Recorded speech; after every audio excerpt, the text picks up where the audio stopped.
सत चैतन्य।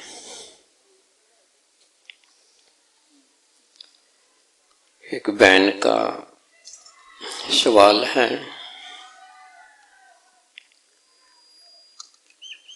कि सत्संग बढ़िया करना।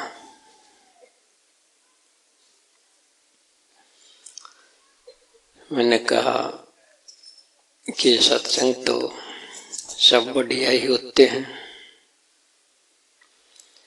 बोली ना, फिर और भी बढ़िया करना। फिर मैंने पूछ लिया कि बढ़िया किसा सत्संग होता है। बोले आदमी आदमी बन जा सत्संग सुनकर। ये तो बड़ा सवाल कर दिया। फिर मखा आदमी तो आदमी है और क्या है ये। कहने लगी ऊपर ऊपर से आदमी है, भीतर आदमी नहीं है कोई भी। तो भीतर आदमी क्यों कर होगा फिर। बोले आदमी सच बोले, झूठ ना बोले, लालच ना करे, अहंकार ना करे, प्रेम से रहे, प्यार से रहे। या तो बात कर ली होगी। फिर मुश्किल है यूं इस आदमी ढूंढना। तो अब चलो कोशिश करूं कुछ इस आदमी मिल जाए। पर मिल भी जा कोई इनको फिर जा, या भी तो दिक्कत है। परमानेंट सही आदमी कितने लावे। संसार में कुछ हवा ही ऐसी है, बस थोड़ी सी लगे आदमी को फिर जाता है। क्यों? आदमी की जो जड़ है वो गहरे में नहीं है। गहरे में उसकी जड़ जा ही नहीं पा रही। वो जड़ों से असल में जुड़ा ही नहीं है। अगर वो जड़ों से जुड़ जा तो उसने असली खुराक मिल जा। असली खुराक मिल जाएगी तो भरपूरता आवेगी। भरपूरता आवेगी तो झूठ क्यों बोलेगा, अहंकार क्यों करेगा, स्वार्थ क्यों करेगा। सवाल तो भीतर की कमाई का है, समझाई का नहीं, बुझाई का नहीं, धर्मशास्त्रों का किसी का कोई रोल नहीं इसमें। केवल अंदर की खुराक का है। और जड़ गहरी जावे तो खुराक मिले, नहीं मिले तो वो आदमी भरपूर कैसे होगा। भरपूर नहीं होगा तो सच कैसे बोलेगा। काम चलाने के लिए वगैरह वगैरह बातें करेगा वो। उसके पास काफी हो तो क्यों झूठ बोलेगा। काफी नहीं है आदमी के पास, इसलिए वो कुछ कुछ बोलता है। आप 2 पौधे ले लो, दोनों आम के पौधे ले लो आप। एक को गमले में लगा दो, एक को सीधा ग्राउंड में लगा दो। गमले वाला पौधा जीवित तो रहेगा लेकिन वह फल फूलेगा नहीं, वो छाया नहीं देगा, वो फल फूल नहीं देगा। वो छोटा रहेगा अपने आप में। क्यों रहेगा? उसकी जड़ गहरे में नहीं पहुंची। गमले में थोड़ी सी मिट्टी है, थोड़ी खुराक मिलेगी तो थोड़ा ही रहेगा वो। ये ग्राउंड का पौधा है जिसको हम सीधा धरती में लगा दें, वो आम का पौधा बड़ा हो जाएगा धीरे धीरे। वो छाया भी देगा, वो फल भी देगा, वो लकड़ी भी देगा, वो अपने भरपूर हो जाएगा। उसका जीवन सारा का सारा औरों के लिए हो जाएगा, अपने लिए तो क्या करता है वो। अपनी छाया में नहीं बैठता। आम का पौधा अपने फल आप नहीं खांदा पौधा, अपनी लकड़ी को आप नहीं परतता पौधा। तो सारा का सारा जो दूसरों के लिए हो गया, क्यों हो गया? उसने भीतर का ले लिया। जब तक भीतर का नहीं लेगा तो दूसरों के लिए कैसे होगा, वो भरपूर कैसे होगा, वो काम चलाने के लिए संसार के झूठ तूफान बोल लेगा। जो अंदर से भरपूर हो जाता है, शांत संतोष हो जाता है, जिसे अपनी छवि की परवाह नहीं होती, जिसे अपने मान सम्मान की परवाह नहीं होती, अपने टोटे की परवाह नहीं होती, तो क्यों झूठ बोलेगा। तो शरत तो मनकरडी लगा दी कि भीतर जड़ जोड़े बगैर आप भरपूर होगे नहीं, आप संतुष्ट होगे नहीं, आपका भीतर आत्म स्वरूप खिलाएगा नहीं, तो मन का स्वरूप खिला रहेगा, शरीर का स्वरूप खिला रहेगा, अहंकार का स्वरूप खिला रहेगा। आप खाली रहोगे तो और क्या करोगे फिर। बनावटी तरीकों से अपनी भरपूरता चाहोगे, ये सारे बनावटी तरीके अपनाओगे, सब झूठ ही है। अब कौन तैयार है बोलो भजन करने के लिए, ध्यान करने के लिए। बोल तो दिया कि अच्छा सत्संग करना, कि आदमी झूठ नहीं बोले। अब झूठ तो हम देखते हैं, आप तो इंसान आदमी हो, साधारण आदमी हो, कैसे रहोगे झूठ बोले बगैर। जब यहाँ देवी देवता ही झूठ बोलते हैं, अवतार ही झूठ बोलते हैं, तो वहाँ आम इंसान की क्या औकात है कि वो झूठ ना बोले। महाभारत में आपने देखा होगा, द्रोणाचार्य ऐसा योद्धा था, इतनी सत्य कमाई की थी उसने, युद्ध कुशलता की कि उसको कोई हरा नहीं सकता था, कोई उसको मार नहीं सकता था। न अर्जुन मार सकता था, न कृष्ण मार सकता था, न भीष्म मार सकता था। उसके पास इतनी कुशल विद्या थी, उसको कोई मार नहीं सकता था। जो सत्यधारी लोग थे उनसे वो मारा नहीं जा सकता था। कृष्ण को तो बोलते हो सत्यधारी के अवतार था खुद, उससे भी नहीं मारा जा सकता था, इतना कुशल योद्धा था। उस कलाम उसने अपनी जड़ें गहरी पहुंचा दी होंगी, इसलिए कुशल था। जब वो मारने में नहीं आया तो युद्ध तो हारना ही था। कितने भी सत्य लोक अवतार से समेत लेकर के, अर्जुन लेकर के कितने भी योद्धा एक तरफ थे, अकेला द्रोणाचार्य काफी था। जो मारने में नहीं आया तो कृष्ण ने झूठ बुलवाई ना। अब कृष्ण झूठ बुलवा रहे हैं और आप कह रहे हम झूठ ना बोल रहे। तुम्हारे अवतार, तुम्हारे देवी देवता, तुम्हारी सरस्वती तक झूठ बोलती है, जिसको ज्ञान की विद्या की देवी बोलते हैं, सरस्वती तक झूठ बोलती है। तुम कैसे बचोगे। शायद उनकी जड़ गहरे ना गई होंगी, इसलिए उन्हें झूठ बोला होगा। क्या अवतार, क्या देवी देवता, क्या सरस्वती, आत्म स्वरूप से सब खाली। आत्म स्वरूप की कमाई आसान नहीं है। ये तुमने नित्य नेम से अपने भीतर जाना होगा तो तुम्हारा सूरत कमल खिलेगा। झूठ क्या बलवाई कि धर्म युधिष्ठिर था, धर्म का अवतार था, धर्म का प्रतीक था। अब धर्म का जो प्रतीक था, धर्म का जो रूप था, जो धर्म का प्रतिनिधि था, उसने झूठ बोलनी पड़ी और अवतार ने झूठ बुलवा दी। अब झूठ के बगैर काम नहीं चलता, ये बात सामने आती है। और झूठ के बगैर काम नहीं चलता तो झूठ तो सत्य जैसा हो गया। काम तो सत्य से चलना चाहिए, झूठ से नहीं चलना चाहिए, लेकिन झूठ से काम चलता है तो झूठ सत्य ही तो हो गया जब काम चलता है उससे।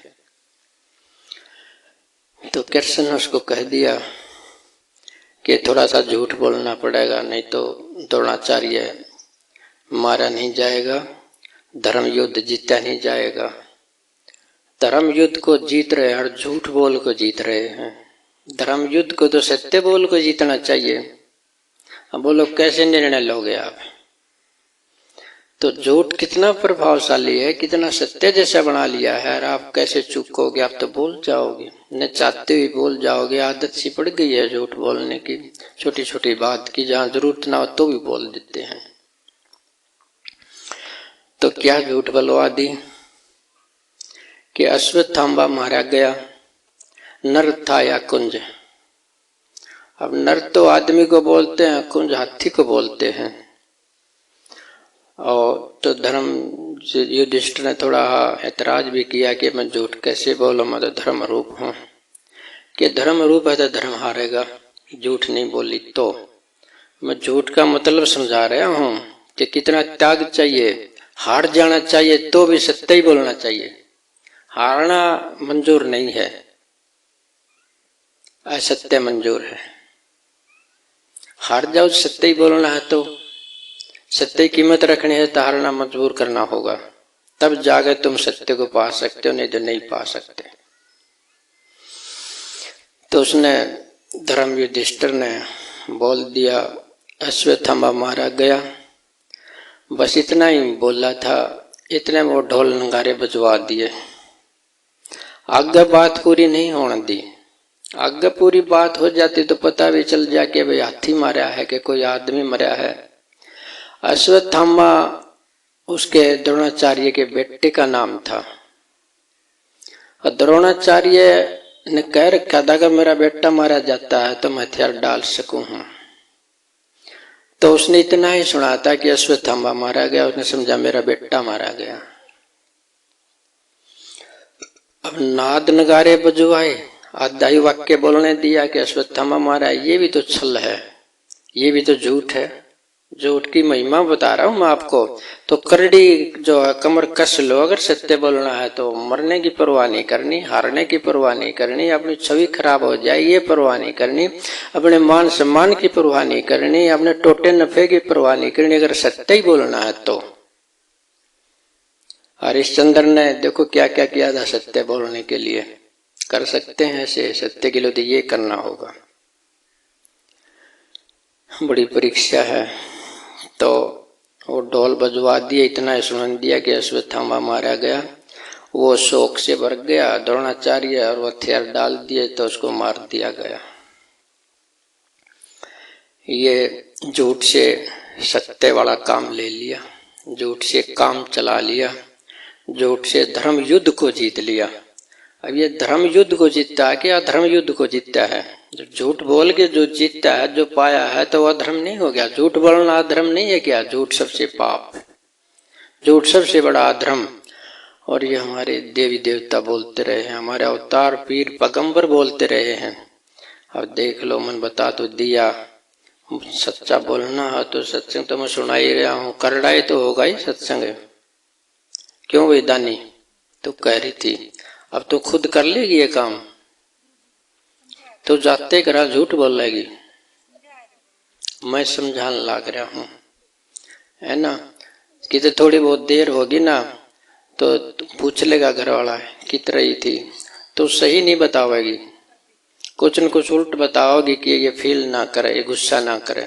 उसके गुस्से से बचने के लिए तो झूठ बोल देगी। तो ये तो तेरे पर भी जाती है, हर एक आदमी पर जाती है, मेरे पर भी आती है। ये आसान नहीं है, ऐसा सत्संग सुनना और उस सत्संग का पालन करना आसान नहीं है। अब दूसरी कहानी और बताऊं मैं समझाने के लिए। यहाँ तो जिसको सरस्वती बोलते हैं, ज्ञान की जो देवी बोलते हैं, विद्या की देवी बोलते हैं, जो ज्ञान का भंडार है, जो ज्ञान का रूप है, वही झूठ बोलवा देती है, वही झूठ बोल देती है। अब तुम कहोगे सरस्वती कैसे झूठ बोल लेगी? बोल देती है। मैं अभी उदाहरण देता हूं। एक बार की बात है, कुंभकर्ण ने तपस्या करी, बहुत बड़ी तपस्या करी। तो क्यों करी? ब्रह्मा को राजी करने के लिए, ब्रह्मा को खुश करने के लिए, ब्रह्मा से मन मर्जी का वरदान मांगने के लिए। और वरदान क्या मांगते? यही कि मैं अमर हो जाऊं, कि मैं औरों को मारता रहूं, खुद ना मरूं। इस प्रकार के जो शक्ति के, अमरता के वरदान ये मांगते आए हैं राक्षस वीर देवता भी। वो भी इसीलिए कि कोई ऐसा वर मांग लो कि मैं किसी मरूं नहीं और मैं मार दूं, कोई मेरा ऊंचा पद मिल जा। बस ये बात है, ये अहंकार की लड़ाई, झूठ की लड़ाई। तो उसने बड़ा तप करा, तप करा तो कृष्ण को क्या है, वो घबरा गया। इंद्र बहुत जल्दी घबराता है। कोई तप करे, कोई सत्संग करे, कोई ध्यान करे तो अंदर जो है वो बड़ा जल्दी घबरा जाता है। उसे चिंता है कि उसका सिंहासन डोल जाता है, जैसे ऐसे डोलने लगे। कोई तप करे कोई अपने लिए सिंहासन डोला इंद्र का।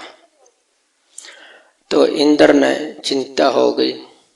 अब इंद्र ने देवताओं ने मिलकर ने सरस्वती से प्रार्थना कर दी कि ये मेरा जो है इंद्रासन ना मांग ले ब्रह्मा से, कि ये ना कह दे मेरे को इंद्र का आसन चाहिए और ब्रह्मा वरदान देगा तो मेरा आसन गया।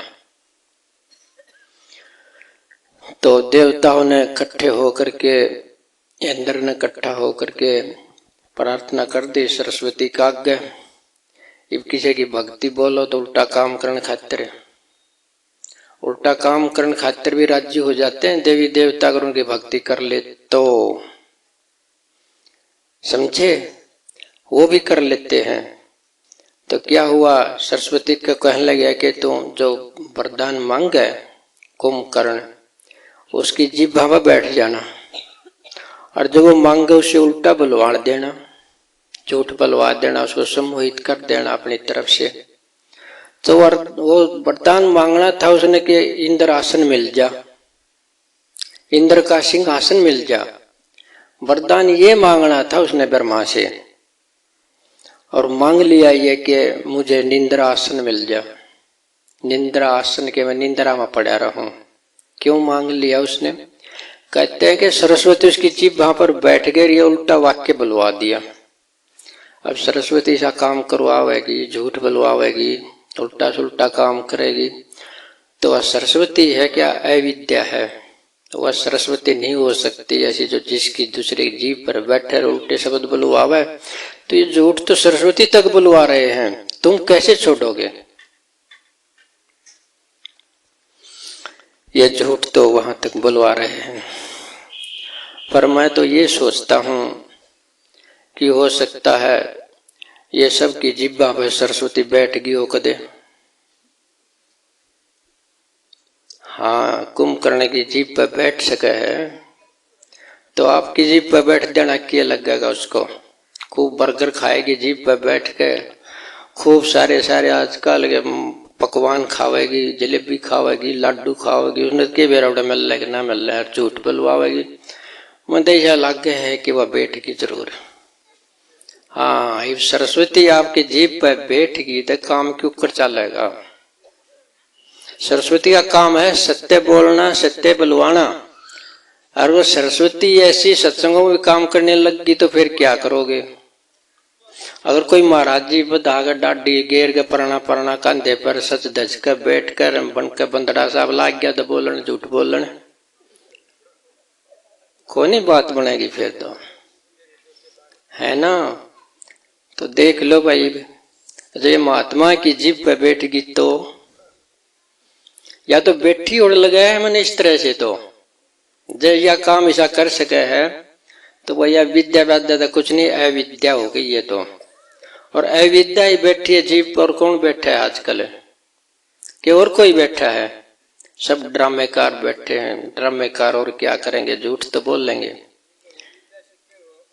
हाँ, अब राम तो राम था, सीता ठीक ना थी। अब उनका ड्रामा करते हैं, झूठ ही तो करते हैं। सब कुछ झूठ नहीं बोलते। ये कहते राम आ गया, लक्ष्मण आ गया, सीता आ गई। तुम भी बैठे बैठे कहते हाँ राम आ गया, सीता आ गई, और फिर राम सीता आ गया और हनुमान आ गया। तो उनमें हनुमान और राम सीता कोई नहीं, पीछे से शराब सिगरेट भी गाए हैं। और तुम क्या करोगे? तुम मन्नत मांगोगे कि हमारे की बार ये काम पूरा हो जाए किसी तरह से, कि हमारा एक बच्चा हो जाए, कि लड़का हो जाए। लड़की तो मांग कौन ले? हमारा जो लड़का हो जाए बड़ा दुश्मन बढ़िया, हम अगली रामलीला में दान करेंगे खूब। तुम यार रामलीला में देख लो, मन्नत मानते हैं और लोग जो 10-10 हजार 21 हजार ये कह कर देते हैं कि हमारी मन्नत पूरी होगी। हमने हनुमान की मन्नत मांगी थी, हमने राम से मन्नत मांगी थी, वो पूरी होगी। कैसी होगी? तो ना तो हनुमान था ना राम था, कोई भी तो नहीं था। सारा झूठ, मानने वाले झूठ, दिखाने वाले झूठ। झूठ से बचोगे कैसे तुम? विचार होगा, त्याग होगा तो बच जाओगे, तो नहीं बच सकते। देख लेना अभ्यास करके, तड़के एक डायरी निकाल लेना सब, और उसमें सुबह ही जो तुम बोलो नोट करना कि जो भी झूठ आए उसको डायरी में लिख लेना। एक झूठ बोल ली वो डायरी में, दो बोल ली वो डायरी में, तीन बोल ली वो डायरी में, सारे दिन की डायरी में लिखकर शाम को खोल कर देखना कि तुमने कितनी झूठ बोल ली। नहीं लिखना हो तो लिखवा लो। एम बालक बतेरे पढ़ा रखे तुमने, पास में बेटे पोते तो पावेंगे, ना पाओ तो पड़ोसी पावेगा। निशान ला ले, पता लग जाएगा हम कितने झूठे से। झूठे हो गए तुम सामने कहोगे मैं सच्चा हूं, मैंने सारी सच्चाई बोली है। वो सच्चाई तो होंगे क्यों, तो काम निकल गया। काम नहीं निकलता, अंत में जीत तो सत्य की है। दुख कितना हो सुख तो सत्य से ही होगा। तो सत्य बोल लिया करो ना। इस जगत में देख लो, आप चारों तरफ विचार करके देख लो, आपको देख लो, खुद को देख लो, पड़ोसी को देख लो, सभी को देख लो, सारे संसार को देख लो। तुम देखोगे कि जग में सज्जन कोई कोई देखा, दुर्जन संख्या भारी है। जग में सज्जन कोई कोई देखा, दुर्जन संख्या भारी है। ऊंची ऊंची महल अटारी, मोटर गाड़ी माया भी भारी है। सत पकवाना भोजन मिलता, नीत गई ना माड़ी से। देख सकते हो ना कि ऊंची ऊंची महल अटारी हैं। बहुत ऐसे भवन बने आजकल जैसे राजाओं के महल हों, चाहे उन्होंने लोन लेकर बनाने पड़े, राजा जैसा महल जरूर बनाना। झूठ जरूर बोलनी आगे से आगे, ठीक है ना। तो अक्षमता से ज्यादा सुविधा इकट्ठी करोगे तो झूठ बोलोगे। जितनी तुम्हें चाहिए उतने कर लो, झूठ बोलोगे कम चांस आवेंगे। तो लोन ले लेगा, उधार ले लेगा, कोठी बना ली, पांच लोग पड़े रहे, झूठ बोल ले जाए, ये हो गया वो हो गया, फिर दूंगा यूं करूंगा, आ गया ना कारण झूठ बोलने का।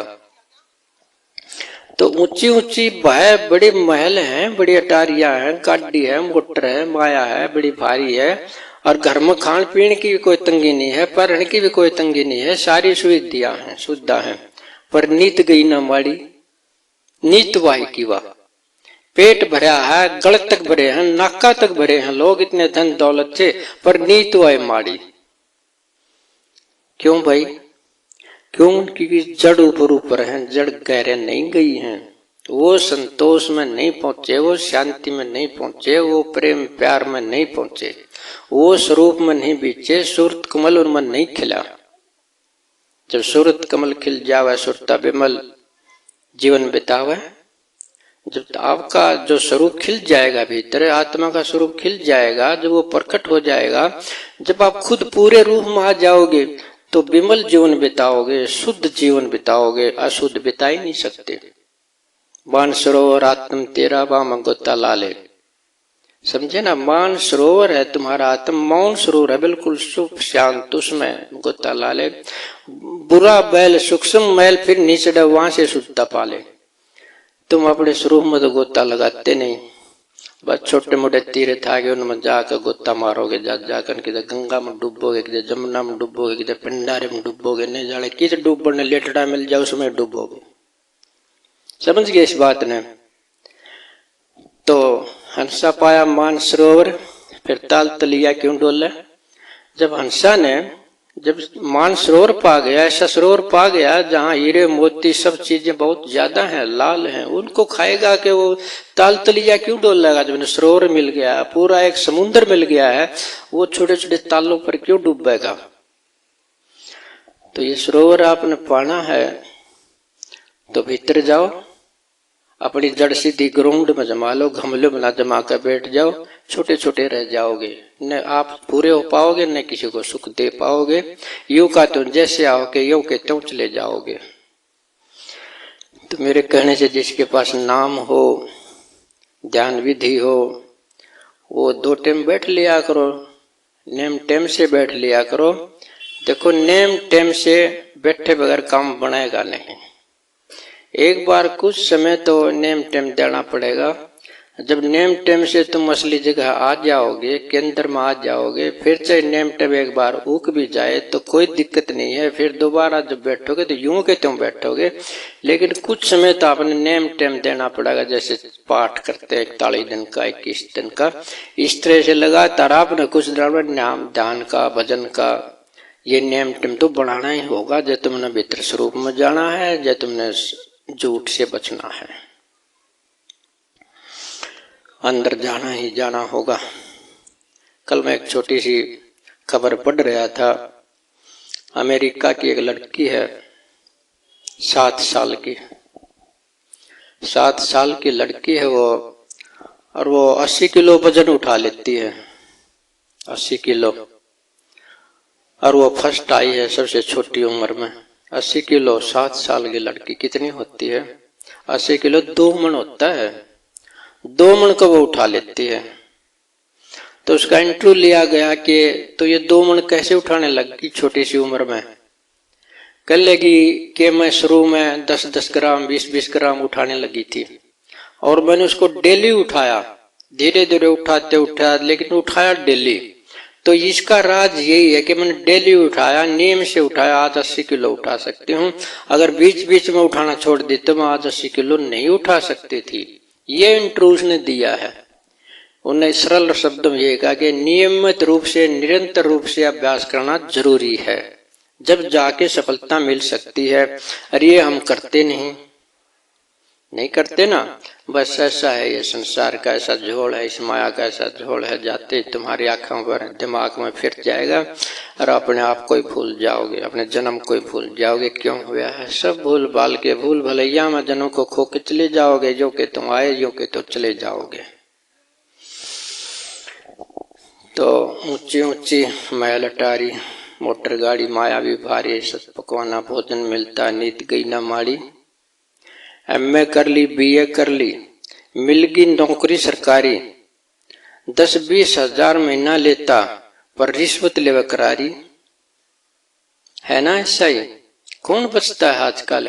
कहेंगे कि रिश्वत ना ले तो बच्चों का पालन कैसे होगा, घर की व्यवस्था कैसे चलेगी? अब भाई यूं व्यवस्था चलेगी तो तुम अपना हाल देख ले क्या होगा। थोड़े में चला ले, काम चल जाएगा, कोई दिक्कत नहीं है। आदमी को ज्यादा जरूरत नहीं है, रोटी कपड़ा मकान, समझे ना। आदमी को रोटी हो, कपड़ा हो, मकान हो, थोड़ी बहुत शिक्षा साक्षात, तो ये जो दवाई सवाई का प्रबंध हो, तो ज्यादा आदमी के पास चाहेगा तो झूठ बोलेगा वो, उसमें सब्र करेगा तो नहीं बोलेगा। तो रिश्वत यूं ही लेते हैं, वो लेनी पड़ती है झूठ को छुपाने के लिए, और झूठ को छुपाने के लिए और झूठ। तो यूं आगे से आगे सुविधा जोड़ते जाते हैं, झूठ बोल देते हैं, आगे से आगे झूठ बोलते चले जाते हैं, झूठ बोलते चले जाते हैं। समझो झूठ बोलना एक आदत बन जाती है। उनको महसूस नहीं होता कि हम झूठ बोल रहे हैं। अरे झूठ से तो काम चलता है। ये मनोदिशा आजकल है कि झूठ बगैर काम नहीं चलेगा। जैसे कहते हैं ना शराब बगैर काम नहीं चलेगा, तो इसी कहते हैं कि भाई झूठ बगैर काम नहीं चलेगा। शराब के बगैर भी काम नहीं चलते हैं ना, तो झूठ के बगैर कैसे चलेगा? शराब के बगैर भी काम नहीं चलते। कहें भाई शराब मत पी के, हमने हर एक तरह की ऊंची सोसाइटियां में बैठना पड़ता है।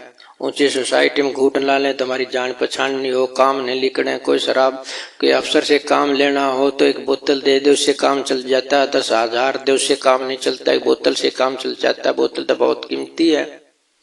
अब किन किन चीजों से बचोगे आप? सारी उल्टी चीजों से काम लिखड़े हैं दुनिया में। तो भाई ये तो बड़ा मुश्किल है सत्संग का पालन करना। ये जिस प्रकार का सत्संग आपको सुनाऊं, इसको पालन करना आसान नहीं है। धरती आसमान एक हो जाएगा, सब हिलने लग जाएगा, डोलने लग जाएगा। आप तो समझे गए बस रहे नहीं, सब कुछ बिगड़ गया सच बोल ली तो। हिम्मत करके देखो, कीमत तो सच्चाई की है। अगर नुकसान होते हैं तो संसार के होते हैं। झूठ बोलने से आपका नुकसान ना हो, ये सबसे बड़ी बात है। झूठ बोलने से जगत का संसार का नुकसान हो तो कोई बात नहीं है, ये तो वैसे भी यहाँ रह जाना है। कितना कमा लो, कितना जोड़ लो उल्टा सुल्टा करके, फिर भी ये कुछ दिन की तुम्हारी जरूरत है। ये तो शमशान तक है बस, ये शरीर या कुछ भी शमशान तक है, फिर नहीं है। फिर तो तुम्हारी आत्मा है, और उस आत्मा को झूठ से भर लो, झूठ को आत्मा को झूठ का कोथड़ा बना लो। फिर वह झूठ तुम्हारे साथ अगले जन्म में आ जाएगी।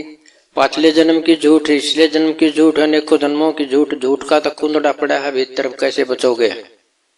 आदत बन गई है। कोशिश करके देखना, तरके डायरी ले लेना, जिसने बचना हो तो लिख ले आज झूठ बोल ली है। तुम पाओगे कि हमारे पास बोलने को कुछ नहीं है।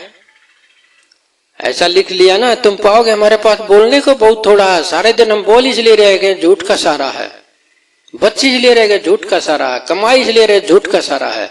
झूठ को तुम थोड़ा सा देख लो तक्का तोल करके कि ये सत्यानाश करती है भीतर से, बाहर से कुछ भी जोड़ के खड़ा कर दे, भीतर से वो नरक है। ऊंचा पद मिल जा कितना भारी, से बन जा कोसाधारी। समझे ना, आपा धापी लगी सभी को, या बाढ़ खेत न खारी।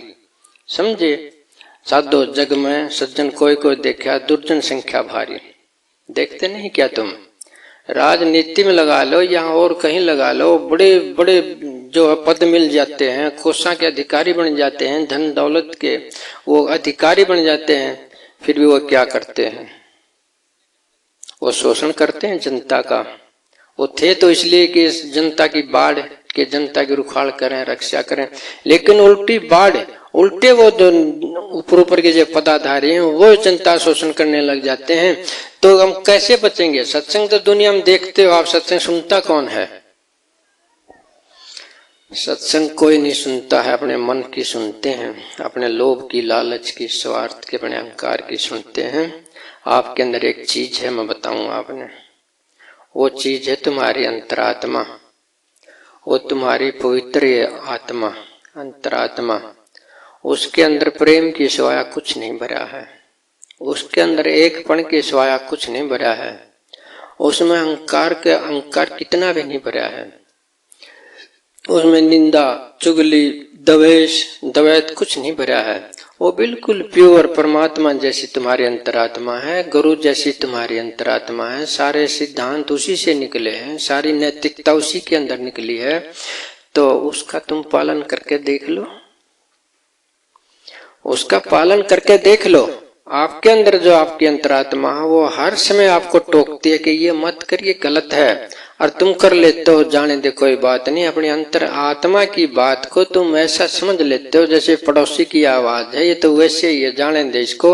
मन की आवाज को, शरीर की आवाज को, विषयों की आवाज को, स्वार्थ की आवाज को, अहंकार की आवाज को तुम असली आवाज समझते हो और पालन उसी का करते हो। कैसे बचोगे?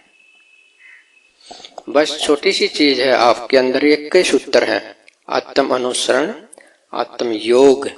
उसका पालन कर लो, तुम थोड़ा थोड़ा पालन कर लो, एक दिन पालन करके देख लो तुम्हारा कितना सुख मिलेगा भीतर का, कितना आनंद मिलेगा। आज तक कितना आनंद तुमने मिला ही नहीं होगा जितना एक दिन तुम अंतरात्मा पालन करने से मिल जाएगा। अंतरात्मा कहती है कभी कुछ तुमको क्या उल्टा कर लो, किसी की आत्मा अंतरात्मा नहीं कहती। किसी चोर को भी टोकती है कि तू चोर करने क्यों जाता है, लेकिन वो मानता नहीं, चोरी फिर भी कर लेता है। शराबी को टोकती है कि तू शराबी क्यों पीता है, शराब फिर भी पी लेता है। अहंकारी को भी टोकती है कि तू अहंकार क्यों करता है, अहंकार फिर भी वो कर लेता है। स्वार्थी को भी टोकती है, हर एक जो उल्टे लक्षण, जो इंसानियत से उल्टे लक्षण होते हैं, सभी को ये टोकती है कि ऐसा मत कर, तो कर लेते हैं। बाहरी फायदे देखते हैं, बाहरी चीजें देखते हैं, बाहरी जुगाड़ देखते हैं, तो करेंगे वो।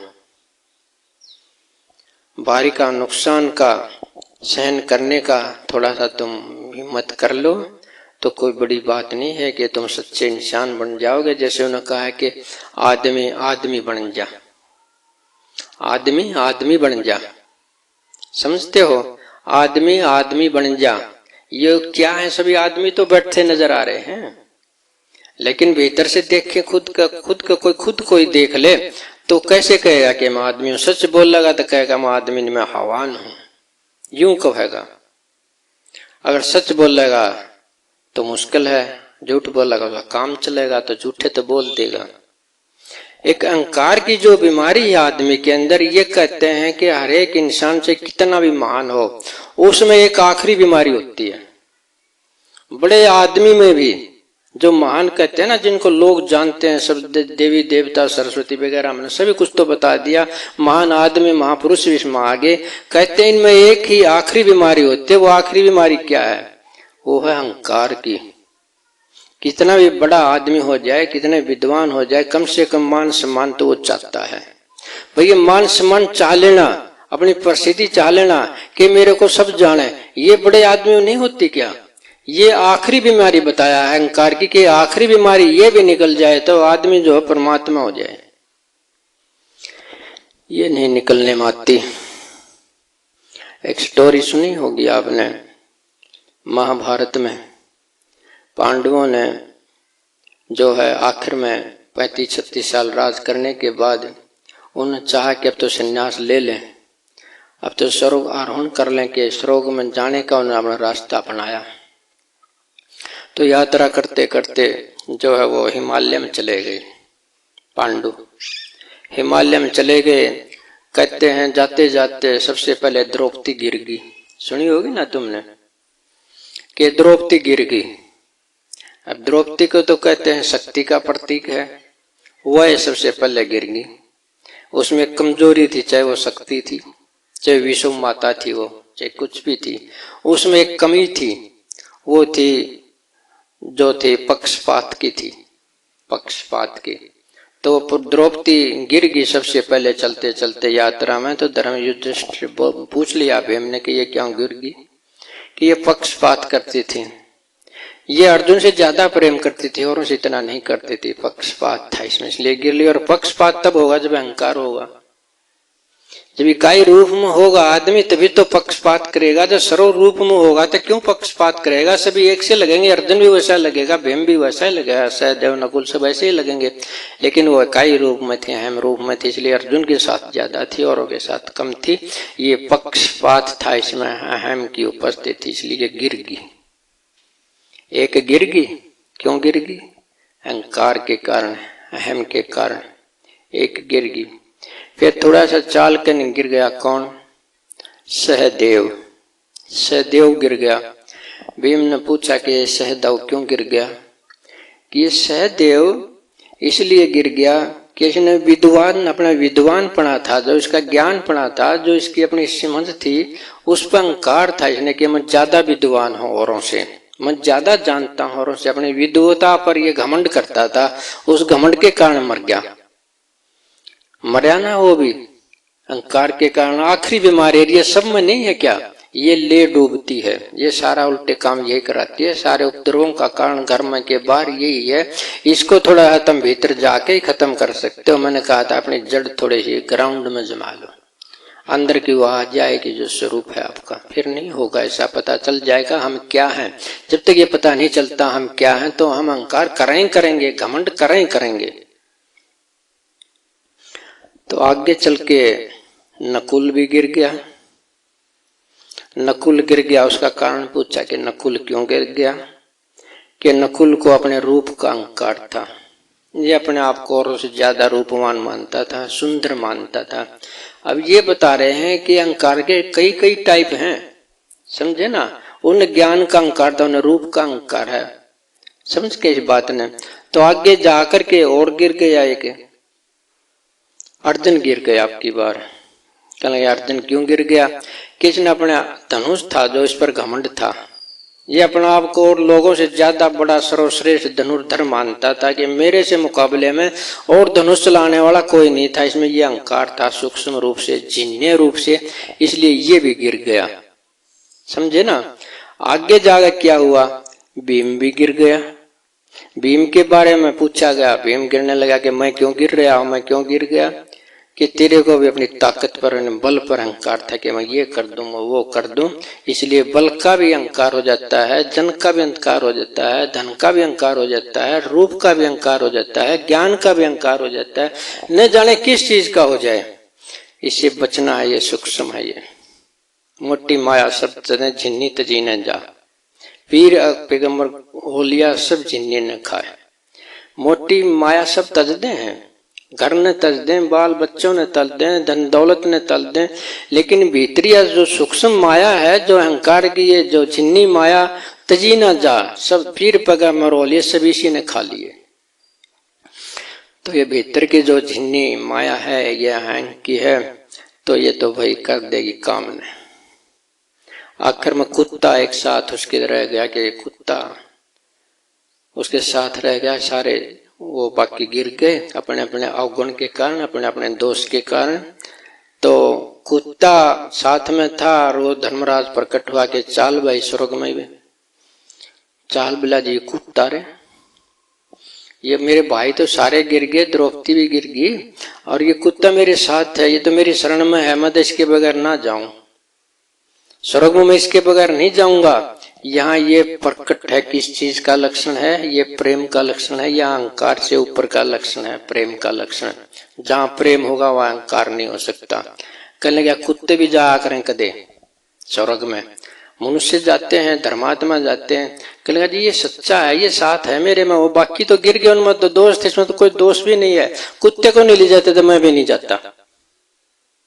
बोल दी ना सत्य है, कर दिया ना त्याग, उठा ली ना जोखिम। तो ये प्रेम की कहानी है। प्रेम में त्याग उठाना पड़ेगा, दूसरा अपने से पहले देखना पड़ेगा। उसने अपना स्वर्ग ना देख कर, स्वर्ग का सुख ना देख कर कुत्ते को देख लिया। क्या हम कर सकते हैं ऐसे? हम नहीं कर सकते। इससे पहले हम अपने आप को देखते हैं, फिर दूसरे को देखते हैं। हम माया में फंस के हम सब कुछ भूले हुए हैं। आपको भी दुख देते हैं, औरों को भी दुख देते हैं। समझ बिना ये पैसा बर्बाद करता है। थोड़ा सा और सुना दूं कि समझ बिना ये पैसा, ये माया बर्बाद करता है। ये तो आत्मा से दूर करता है। समझ बिना पैसा बर्बाद करता है, ये तो अपनों से दूर करता है। करता होगा ना, जिसके पीछे पैसे धेले की ललक लग जाए, कौन जानता अपने को? कोई नहीं जानता, बल्कि पराये अच्छे लगने लगते हैं कि पैसा चाहिए उनसे। माता पिता का आदर ना करें, भाई भाई का खून करता है, पति पत्नी लड़े मुकदमे, ये तो अपनों से दूर करता है। धन के लालच में, पैसे के लालच में, संपत्ति के लालच में माता पिता का जो आदर करना था दूर, उनको कत्ल तक कर देते हैं, उनको मार तक देते हैं, उनको गाली तक देते हैं। ये किस चीज का कमाल है? ये पैसे का है, ये धन दौलत का है, ये संपत्ति है जो सबने अपना इष्ट बना लिया, अपना लक्ष्य बना लिया है। पैसे धेले संपत्ति को बल्कि अपना भगवान जैसा बना दिया है। ये रह जाओ, बाकी कुछ जाओ, सीधी बात है। मन मान्य अत्याचार करता पैसा जिसके पास होता है, मानुष को ना मानुष देखकर अहंकार में चूर रहता है ना? ऐसा ही कहते हैं कि धन दौलत कमा लो, धन दौलत कमा के फिर ध्यान कर लियो। वहाँ एक डॉक्टर मेरे पास आता था, मैंने कहा कि भाई ध्यान भी कर लिया करो। कि पहले धन चाहिए, ध्यान बाद में करूंगा, धन पहले जोड़ लूं, सारी सुविधा हो जाए फिर मैं कर लूंगा। कहने लगा धन में सारी उम्र ना जुड़ा तो फिर ध्यान भी नहीं करेगा। कहने लगा ध्यान कैसे करो जब धन नहीं है? अब ध्यान के लिए धन की जरूरत है क्या? पेट के लिए तो धन की जरूरत है, कपड़े लिए धन की जरूरत है, पढ़ाई के लिए धन की जरूरत है, लेकिन ध्यान के लिए धन की जरूरत कहाँ से आ गई भाई? इसमें तो कोई भी कर सकता है, इसमें तो कुछ ना चाहिए, अपना नहा धोकर बैठ जाओ, कुछ नहीं चाहिए, बल्कि इससे तो डिमांड घटती है। तो ये शर्त नहीं है कि तुम पहले धनी बनो और फिर ध्यानी बनो, ये ऐसी बात नहीं है। जिसमें ललक होगी, जिसमें जिज्ञासा होगी, वो ध्यान करेगा, चाहे वो अमीर है चाहे वो गरीब है। इसमें गरीब भी अमीर की कोई शर्त नहीं है। तो इस बात को ना लेकर बैठ जाएं कि अब कैसे ध्यान करें। धन तो है नहीं, सुविधा तो है नहीं, सुविधा के बगैर भी ध्यान कर सकते हो। मैं वहाँ बयानी कई साल रहा, वहाँ सारी सुविधाएं थी, बिजली की, लाइट की, और जो भी कोई गर्मी है ना सर्दी है ना मच्छर है ना कुछ है। बड़े बढ़िया 3-4 साल कटे। लेकिन मैं वहाँ से फिर आ गया किन्हीं कारणों से, फिर अपना खेत में आ गया। वहाँ तो झोंपड़ी थी, वही झोंपड़ी में क्या था, वही खेत थे। खेत में क्या, मच्छर मक्खी सारी रात सोने भी ना दिया मैं, पंखा ना बिजली ना। फिर मैं आके देखा, शाम हुई, मैंने अंधेरा हुआ तो वो समस्या आ गई। मैंने सोचा अब क्या करूं भाई, ध्यान कैसे होगा, कोई सुविधा नहीं है। फिर मेरे को विचार था, थोड़ा पहले वाली बात याद आ गई मेरे को कि 3 साल पहले भी तो यही था तू, तब भी तो ध्यान करता था। अब क्या बिजली पड़ गई, क्या वो सुविधा चाहने लग गई, फिर वहीं जाना चाहता है ताकि तुम? कह लगा वहां नहीं जाऊंगा। मैंने वो पहली बात याद करके अपना समय बिता के, मैं क्या करता था पहले, ये पजामा होता है ना, पजामे को नीचे थोड़ा करके और वहां बांध दे पाए, ये पंजे सारे ढक्के, जहाँ हाथा का कपड़ा बांध ले सो जाओ मुंह ढक के। बस मैंने वही करा, मुंह ढक के सो जा, आराम से ध्यान कर लिया। मैं यही कर रहा हूँ, जरूरी नहीं सुविधाएं, अपना जाप्ता करके अपना कपड़ा ले करके अपने हाथ पैर ढक के मच्छरों से बच के तो भी कर सकते हो। जरूरी नहीं है ऊपर एसी चलाएगा, पंखा चलाएगा और कुछ चलाए, जरूरी नहीं है। ध्यान करने वाला ध्यान करे ही करेगा। तो कर लिया करोगे, सत्संग हो गया सही।